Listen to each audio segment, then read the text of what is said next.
بسم اللہ الرحمن الرحیم۔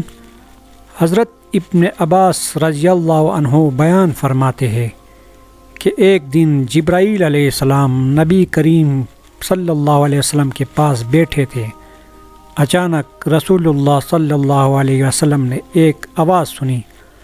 آپ صلی اللہ علیہ وسلم نے سر اوپر اٹھایا۔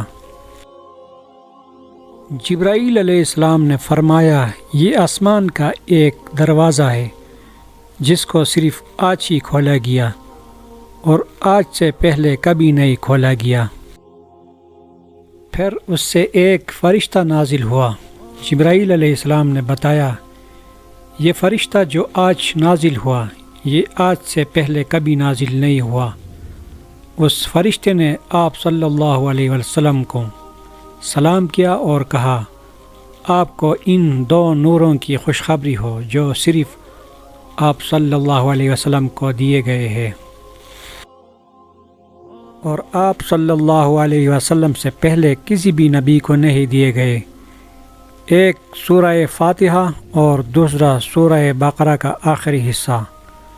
آپ ان میں سے جو حروف بھی پڑھیں گے آپ کو اس کا عظیم اجر مل جائے گا۔